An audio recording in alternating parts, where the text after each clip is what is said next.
Para cerrar estas jornadas masónicas contamos con la colaboración de don José Antonio Ferrer Meremeli, Premio Extraordinario de Doctorado de Filosofía y Letras. Es medalla del 20 aniversario de la Gran Logia de España, presidente de honor del Centro de Estudios Históricos de la Masonería Española, ha publicado 49 libros, ha coordinado otros 20 libros, ha prologado 59 libros y ha participado en 226 libros colectivos. Es autor de 561 monografías y artículos, ha participado en 314 congresos y ha pronunciado 527 conferencias. A partir de hoy será 528. Ha dirigido múltiples proyectos de investigación y ha formado parte de tribunales de tesis doctorales. Con ustedes, don José Antonio Ferrer Meremeli. No, casi da vergüenza el empezar a hablar después de ese chorro de mentiras. Pero bueno, así somos, ¿no?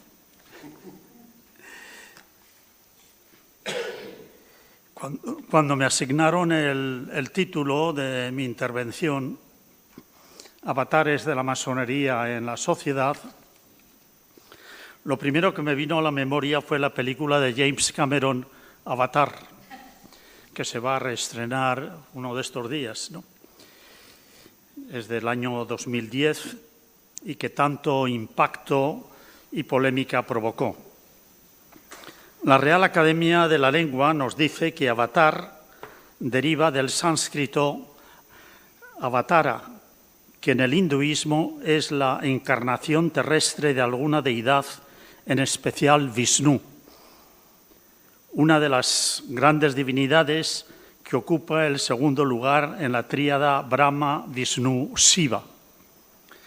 Pero como creo que no estoy aquí para hablar de Vishnu y la masonería, prefiero elegir la última variante que de avatar recoge la Real Academia de la Lengua, que es vicisitud, que a su vez es definida como alternativa de sucesos prósperos y adversos.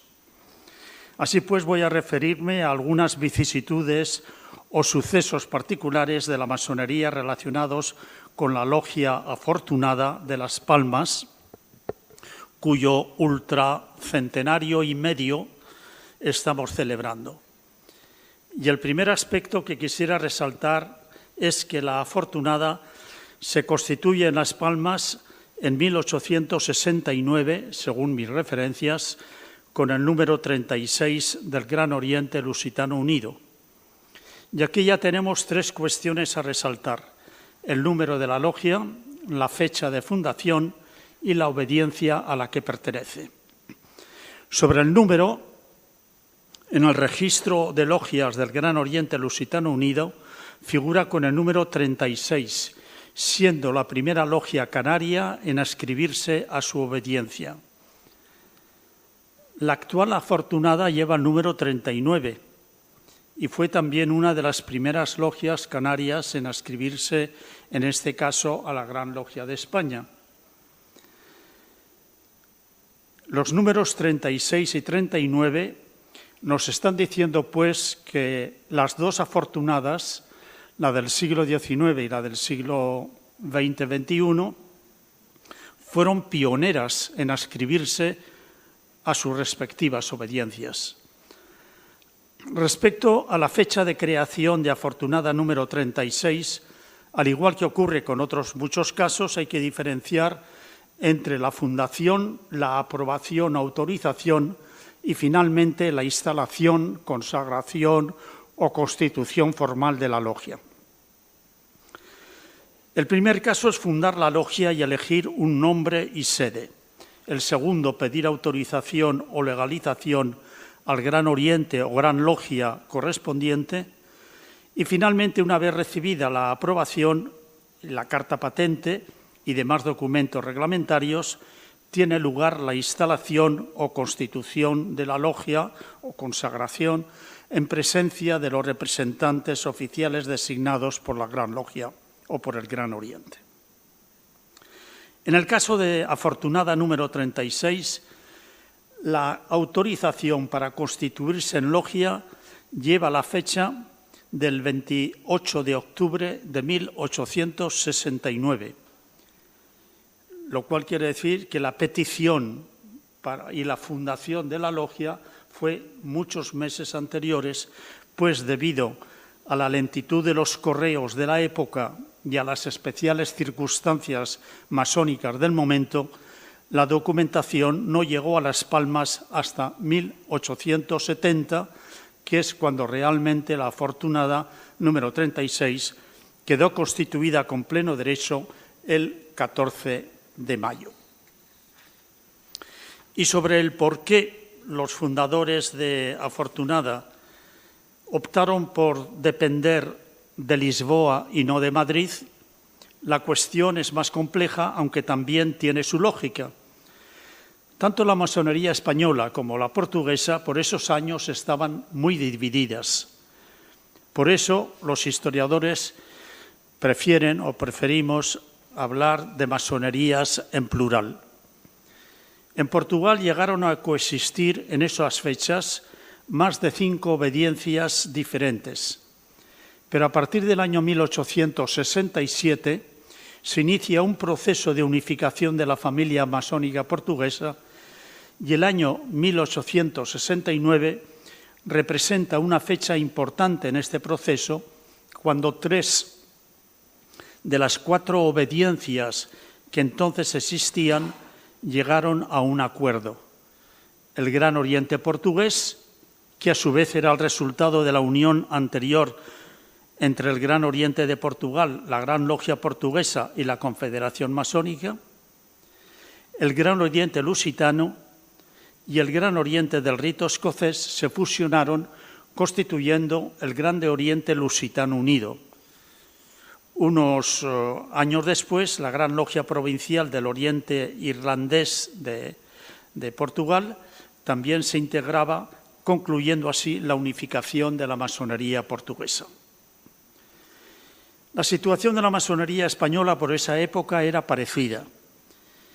Tras los años de persecución y de prohibición por parte de la Iglesia y de la Inquisición, así como por Fernando VII e Isabel II, en los que más que masonería sí hubo una gran y obsesiva antimasonería, la Revolución de 1868 y la Constitución del 69 trajeron una serie de libertades fundamentales, entre ellas las de expresión y reunión, y con ellas el cese de tantos años de represión policial y trabas gubernamentales. La nueva situación creada en España hizo que la masonería pudiera desarrollarse, pero pronto surgieron los protagonismos personales y la falta de unidad.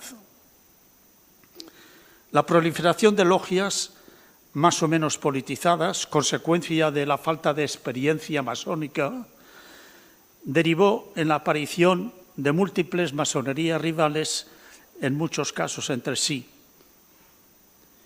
El estado de la masonería española queda bien reflejado en una nota manuscrita que copié hace exactamente 56 años, cuando preparaba mi tesis doctoral, en un libro conservado en la biblioteca particular del fundador de la masonería en Cataluña. Me refiero a la biblioteca Arús, que está en el Paseo de San Juan y cuyo acceso público estuvo restringido, prohibido durante toda la dictadura del general Franco. Estaba completamente cerrada, tenía la llave el ayuntamiento y en aquella época yo pude trabajar allí gracias al catedrático de Historia Contemporánea de la Universidad Central de Barcelona, el profesor Seco Serrano, actualmente es secretario permanente de la Academia de la Historia. Pues bien, el libro en cuestión es La historia de la masonería del gran historiador alemán Joseph Gabriel Findel en su versión francesa del año 1866. Y la nota en cuestión, que la anoté en aquella época, no teníamos ni siquiera fotocopiadoras, entonces por eso el papel está amarillo, tiene ya 56 años, y dice así, estaba en la contraportada. Si el autor de esta magnífica obra tuviera que hablar del estado de la actual masonería en España, hoy, 19 de agosto de 1872, debería principiar por decir que en vez de masonería es un burdel masónico político que está como la política del país. Hay ahora en Madrid el Grande Oriente Nacional de España, el Serenísimo Grande Oriente de España, a cuyo frente está don Manuel Ruiz Zorrilla, el Serenísimo Gran Oriente Hispano, que unos cuantos amigos se han fraguado a su capricho, el Serenísimo Oriente, cuyo nombre no me acuerdo, pero que procede del Oriente Lusitano Unido, de modo que es un grigay masónico. Individuos de 9 meses de masones son hace tiempo grados 33. Hay logia cuyo venerable se ha comido hasta el nombre del grande arquitecto del universo. Hay venerable a quien se le ha formado causa misma por detentador de caudales. En fin, aconsejamos al autor que no se ocupe de la masonería española, siquiera sea por honor de nuestra orden. Está firmado por Rabí Ab Ebrazi. Bueno, esta era la situación de la masonería en España y por eso tampoco es de extrañar que algunos masones intentaran buscar en el exterior una masonería con cierto nivel o prestigio. Lo malo que en este caso la masonería portuguesa estaba igual que la española y estaba en ese proceso de unión. Pero la unión en Portugal tiene lugar en 1869 y la unión de las masonerías españolas tiene lugar 20 años después, cuando Miguel Moraita, en 1869, hace el mismo proceso, reunificando las diversas masonerías, creando una nueva, el Gran Oriente Español, que es la que va a detentar una especie de búsqueda de unión entre las diferentes masonerías españolas.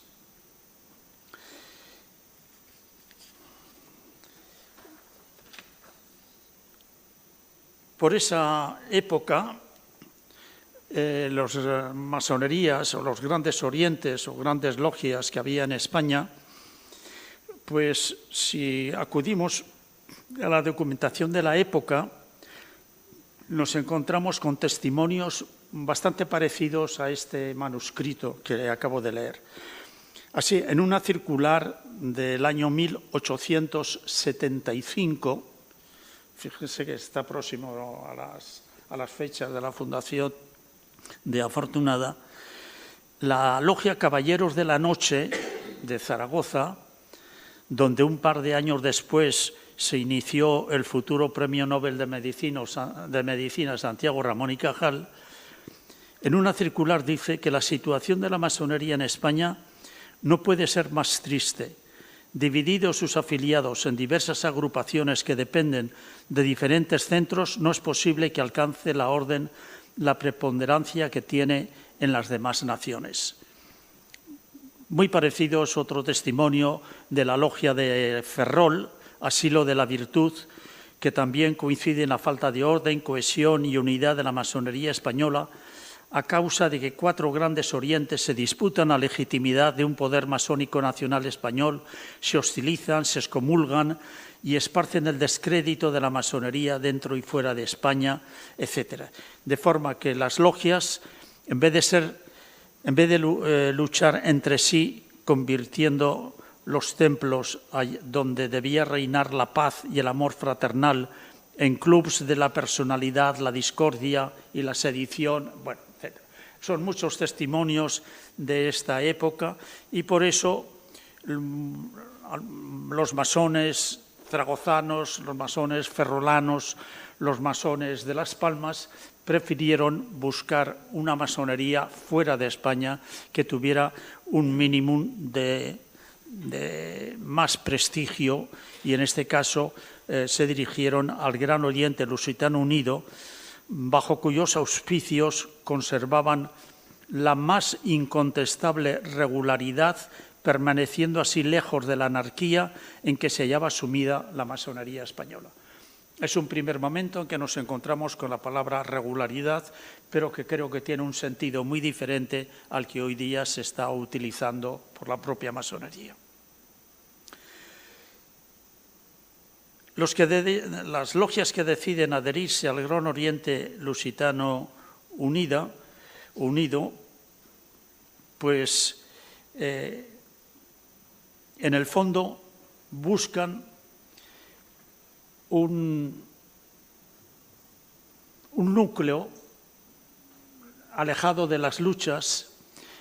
No vamos a usar la palabra regularidad, o la podemos usar la palabra regularidad, como en la tesis que se defendió pues, el año pasado aquí en Las Palmas, que fue todos los intentos que ha habido en la historia de la masonería española, desde el siglo XIX hasta nuestros días, por buscar una regularidad, en este caso en la Gran Logia de Londres.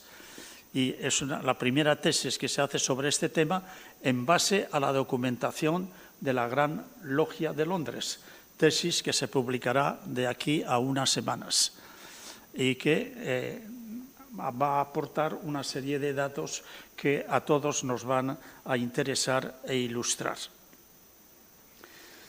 El Gran Oriente Lusitano Unido se constituye, se sanciona por una ley del 30 de septiembre de 1869. Si bien, lo mismo que ocurre con las logias, no se configuró hasta la sesión solemne del 30 de octubre, en la que fue elegido gran maestre el conde de Paraty, que fue el protagonista de esa fusión, de esa unión de grandes logias o grandes orientes de Portugal. El boletín oficial de este Gran Oriente Lusitano Unido, del mes de octubre de 1869, que se ocupa de la fundación del Gran Oriente Lusitano Unido, se ocupa también de la logia afortunada de Las Palmas, en los valles de Las Palmas de Gran Canaria.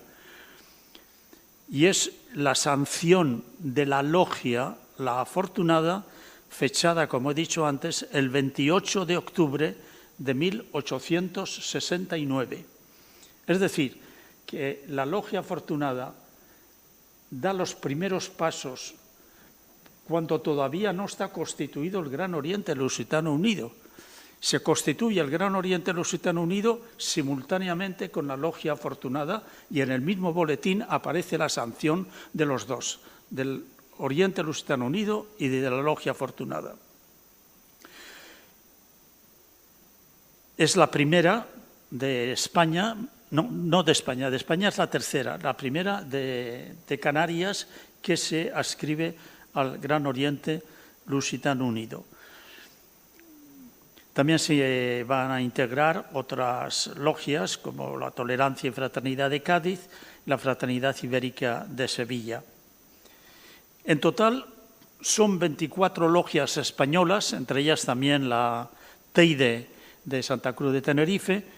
Son 24 logias las que en 1870 forman ya parte del Gran Oriente Lusitano Unido. Pero si esto es llamativo, todavía lo es más, y esto ya lo destacó el famoso historiador de la masonería portuguesa, el profesor Oliveira Marques, si se tiene en cuenta que en 1870 el total de logias del Gran Oriente Lusitano Unido era de 36. De esas 36, 24 son logias españolas. Es decir, que Portugal solamente tenía 12 logias en el Gran Oriente Lusitano Unido y España tenía 24. Dicho de otra forma, el 66,6% eran logias españolas y el 33,4% portuguesas. En los años que siguen, a 1870, la incorporación de logias españolas al Gran Oriente Lusitano Unido creció hasta alcanzar en el año 83 la cifra de 82. Y la procedencia de estas logias, además de Canarias y Madrid, abarca prácticamente toda la geografía española: Andalucía, Aragón, Baleares, Cantabria, Cataluña, las dos Castillas, Galicia, Murcia, Rioja, Valencia, etcétera. Consecuencia de cuál era la situación de la masonería en España y que van a buscar fuera un sitio que fue, por lo menos que tenía apariencia de mayor seriedad. El resultado fue que al menos durante 10 años una parte de la masonería española y portuguesa estuvieron unidas en una prefiguración de unidad ibérica que tanta ilusión despertaba en esos años en España y tantos recelos en Portugal. El análisis de los títulos distintivos de estas logias es bastante significativo por lo que respecta a la geografía española, las que están unidas a Portugal: Fraternidad Ibérica, Legalidad Lusitana, Hijos de la Patria, Tolerancia y Fraternidad, Hermanos de la Humanidad, Caridad, Igualdad. Sin embargo, en el caso concreto de Canarias, la secuencia de incorporación de logias al Gran Oriente entre 1869 y 1976 fue también muy rápida. Es la siguiente: Afortunada número 36 de Las Palmas, el año 69. Teide 53 de Tenerife, el 70. Taoro 90 de Orotava, el 74. Abora número 91 de Santa Cruz de Tenerife. Atlántida número 92 de Lanzarote. Nueva Era número 93 de La Laguna. Hijos del Teide número 94. Inivaria número 96, todas ellas de Santa Cruz de Tenerife. Como ven, la numeración prácticamente seguida. Las 5 últimas en 1875, en el mismo año. Esperanza de Orotava, 103 del Puerto de la Cruz, en 1876, y Tinerfe, número 114 de Santa Cruz de Tenerife, en 1877. Es decir, 10 logias en apenas 8 años. Ustedes saben lo que cuesta crear una logia, ¿no? Pues el nombre elegido para estas logias creadas estos años en Canarias destaca frente al de las logias peninsulares. Pues así como en estas predominan términos como la fraternidad, igualdad, libertad, justicia, armonía, lealtad, moralidad, caridad, tolerancia, unidad.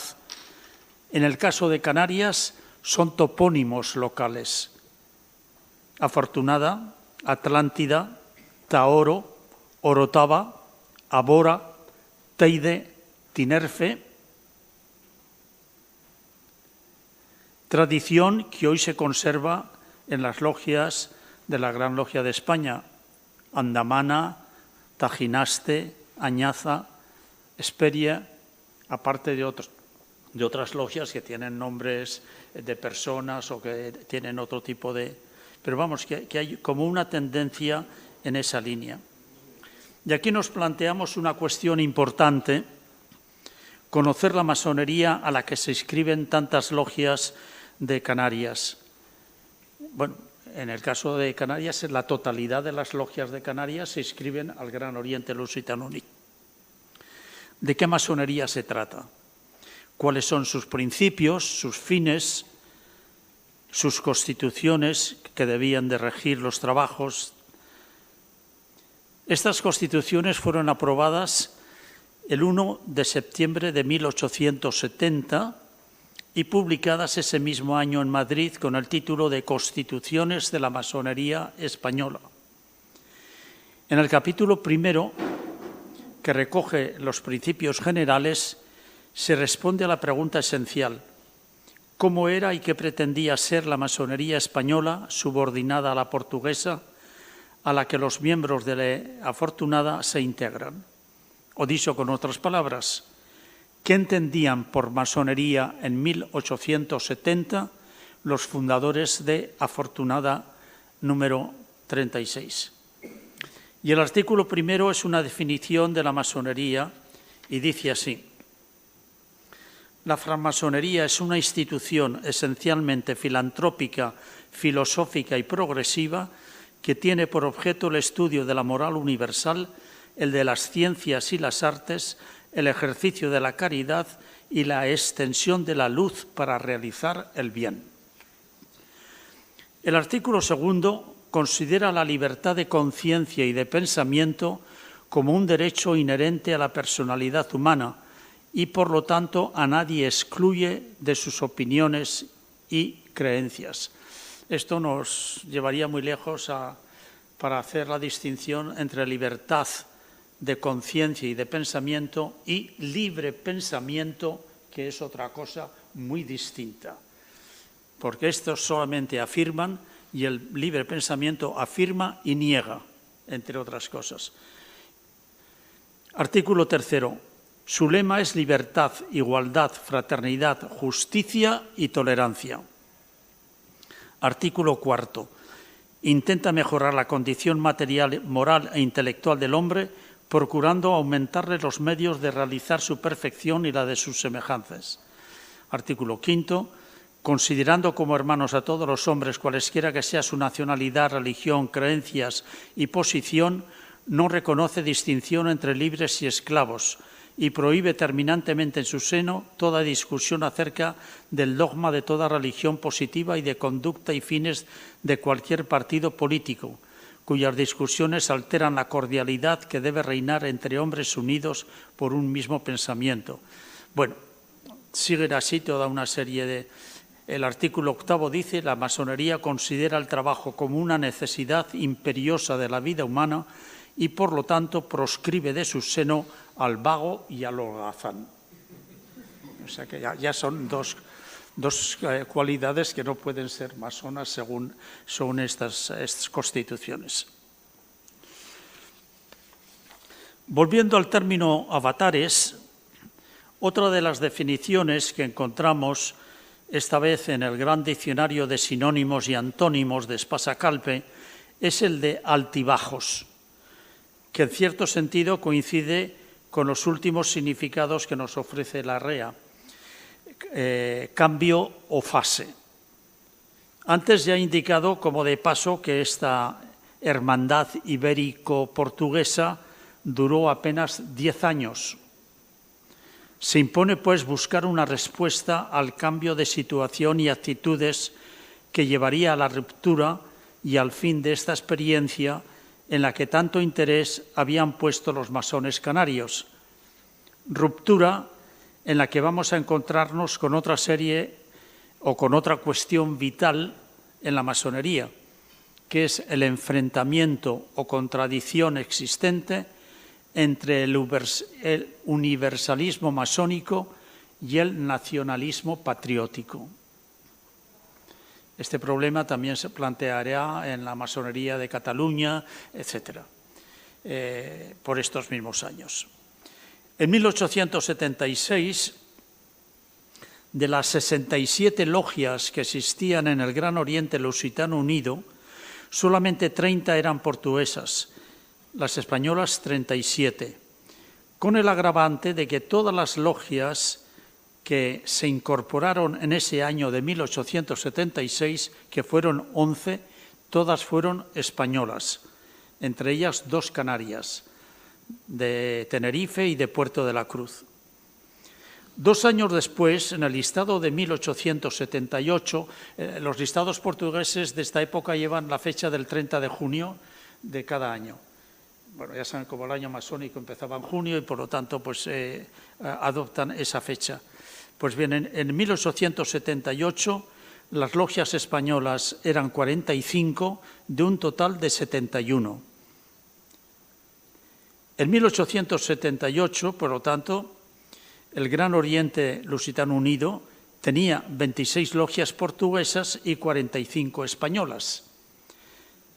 Pero el número real de logias españolas era mucho mayor porque ya varias habían dado de baja y si a esto aparte añadimos los organismos superiores, el total de talleres masónicos españoles era de 83. Como contraste, todos los cargos del Supremo Consejo y todos los cargos de la Gran Logia, se practicaba entonces el rito francés, todos eran portugueses de nacimiento. El número de capítulos también era superior, de 36 solamente 17 eran españoles. Y esta situación refleja una política de control efectuada desde Lisboa con una mayor concesión de grados superiores a los portugueses frente a una minoría a los españoles. La consecuencia lógica era que todos los cargos directivos estaban en manos portuguesas. A partir de 1878 empieza el éxodo de las logias españolas que van a ir saliendo del Gran Oriente Lusitano Unido, hasta el extremo de que en 1887 solamente permanecían fieles a Lisboa 8 logias españolas. En 1893 eran 2 y en 1897 solamente una logia permanece fiel a Lisboa, la logia Abora de Santa Cruz de la Palma. Y aquí se impone de nuevo que nos preguntemos el porqué de esta radical separación del Gran Oriente Lusitano Unido. Es un tema también muy complejo, pero en el que el fantasma del iberismo, mal entendido, tuvo un especial protagonismo. La presencia española en la masonería portuguesa fue vista por los portugueses nacionalistas como una concesión a la estrategia iberista. Sin embargo, la opinión oficial del Gran Oriente Lusitano Unido, al menos cuando en 1869 decidió admitir en su seno a las logias españolas, era muy diferente, pues se pensó que esas logias cimentarían la fraternidad de los pueblos de la península y se estrecharían la relación entre ellos, favoreciendo mutuamente el progreso, la instrucción, el comercio, las instituciones. Y ya en esta ocasión añadían que la independencia de la patria no peligraría con las nuevas relaciones, pues los masones portugueses alimentaban y proclamaban bien alto los sentimientos de amor y dedicación que les animaban a su patria. Bueno, este es un tema muy interesante, del que hay también tesis doctorales dedicadas a ellas y que, entre otros, el profesor Catroga de la Universidad de Coimbra lo estudió en su momento y en la que yo tuve ocasión hace ya muchos años de exponer esta misma cuestión del Gran Oriente Lusitano Unido y su vinculación con la masonería española, ¿no? El movimiento iberista va a tener grandes valedores en España, sobre todo a raíz de la Revolución de 1868, apoyado por el mariscal Saldaña de Portugal y por el general Prim de España, masón y como el anterior, ¿no? Incluso los españoles llegaron a proponer que la Unión Ibérica tuviera la capital en Lisboa. Es decir, y que el rey fuera Fernando de Portugal. Es decir, que les ofrecieron la capitalidad e incluso el jefe del Estado de la monarquía. Esto va a cambiar a partir del año 73 por los recelos de Castelar, por el tema, la postura internacional de Francia y de Inglaterra en contra, que tenían miedo a la fusión y al poder que podía alcanzar la península ibérica, y tras el golpe de Pavía y la restauración, pues ya prácticamente en España el movimiento iberista se vio totalmente olvidado. Por eso llama la atención por qué algunas logias, y entre ellas la nuestra, la de aquí, pues va a continuar siendo fiel al Gran Oriente Lusitano Unido y la abora, pues bueno, hasta casi finales de siglo, ¿no? Este es un tema que también ha sido estudiado y que necesitaría de mucho más tiempo del que ahora disponemos, y por eso voy a pasar por alto.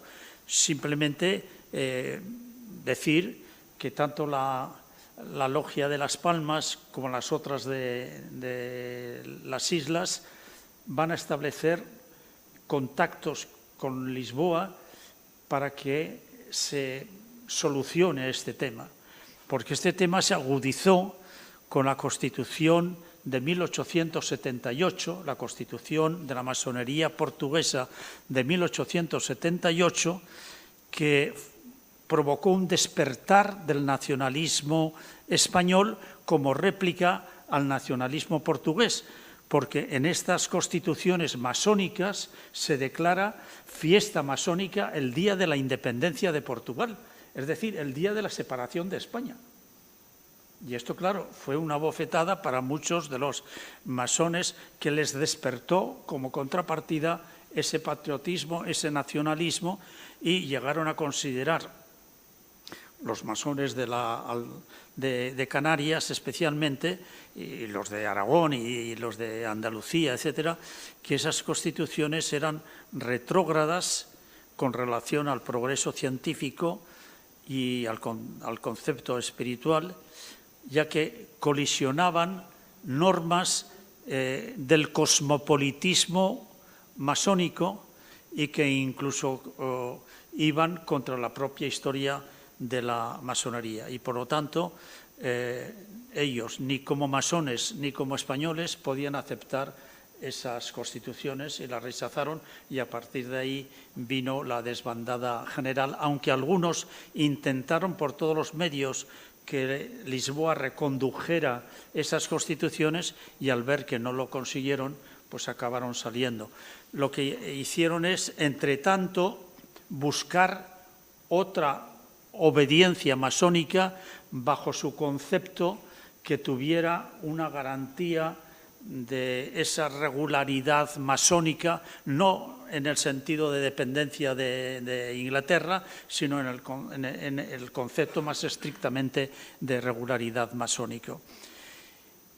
Como España, la masonería española, es en estos momentos cuando está intentando reunificarse, se pusieron en contacto los de la logia nuestra, la de la Afortunada, se pusieron en contacto directamente con Moraita para ver si podían reconducir la situación. Intentaron varias vías, el Congreso de Sevilla, incluso las Logias Unidas de Suiza, intentaron varias vías. Y cuando ya se está constituyendo el Gran Oriente Español, en 1889, pues ellos deciden incorporarse a esta obediencia. Y por eso va a recibir el número 5 del Gran Oriente Español.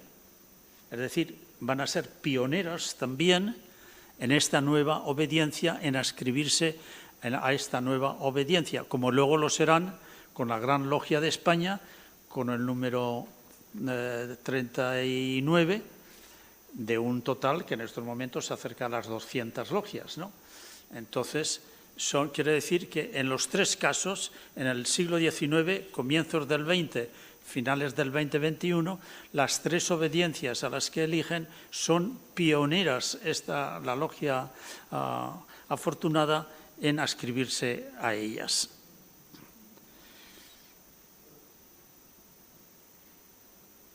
Bueno, como el tiempo pasa y esto hay que desalojarlo a las 8, porque si no nos harán como en otras ciudades, los funcionarios nos apagan la luz y el micrófono y entonces no te queda más remedio que salir, porque ellos, lógicamente, a esas horas se marchan y no tienen por qué soportar las manías de los masones o de los que estamos aquí, ¿no?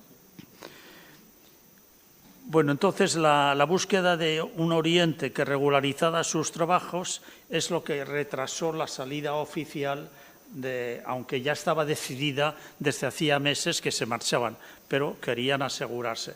Y lo primero que hicieron fue regularizar la tesorería con el Gran Oriente de Lusitano Unido, ponerse a plomo con los portugueses para que no dijeran que era por otras cuestiones.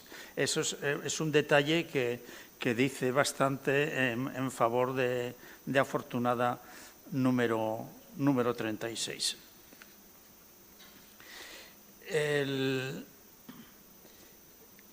Lo que parece ser también que colmó la paciencia de Afortunada es que llegaron a declarar irregulares a las logias masónicas españolas que dependían del Lusitano Unido, que tuvieran relaciones o contactos con otras logias españolas. Y como todas estaban teniendo ya contactos y relaciones con otras logias, buscando una nueva obediencia en la que incorporarse, que acabará siendo el Gran Oriente Español, que se funda en 1889 y que va a durar muy poco, puesto que con la crisis colonial de la independencia de Cuba, Puerto Rico y Filipinas, la policía secuestró todos los archivos de la masonería y metió en la cárcel a los grandes maestres y se terminó. Se terminó la masonería en muy pocos años, pero ya para entonces el Gran Oriente Español ya tenía 250 logias en menos de 10 años, lo cual algo quiere decir del interés que había por esta institución.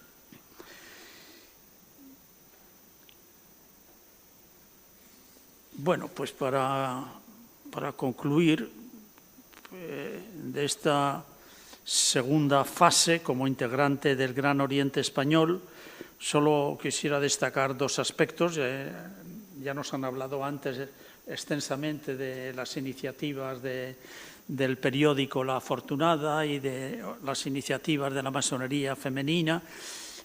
Hubo una iniciativa en 1895, creo que fue pionera también en Canarias, iniciando mujeres y constituyendo una cámara de adopción, en 1895.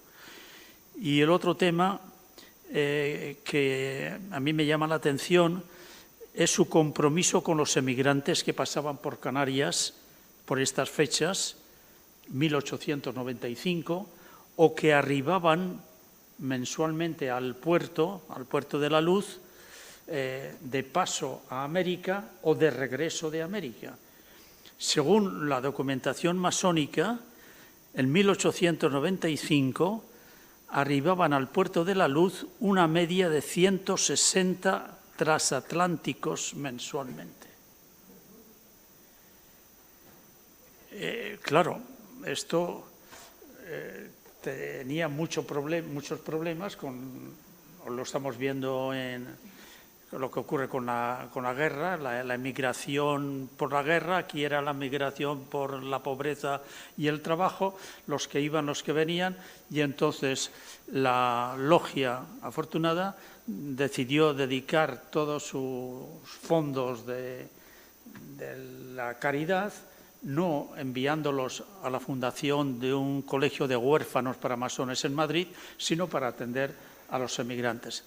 Pero bueno, esto ya pertenece a otra serie de avatares de esta triple logia Afortunada, la número 36, la número 5 y la número 39, que lo dejamos para otra ocasión antes de que nos apaguen la luz. Muchas gracias.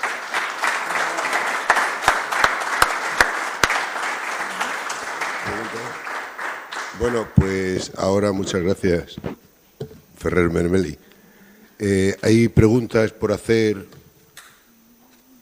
Bueno, podemos tener 10 minutillos más. No creo que nos apaguen la luz. Espero que no nos apaguen la luz. ¿Hay alguien que quiera hacer alguna pregunta? Bien, pues todo muy claro. Nuestro venerable maestro le va a entregar un obsequio con nuestra medalla y nuestra insignia de la Logia Afortunada 39, donde nos ha llevado los avatares que usted hablaba.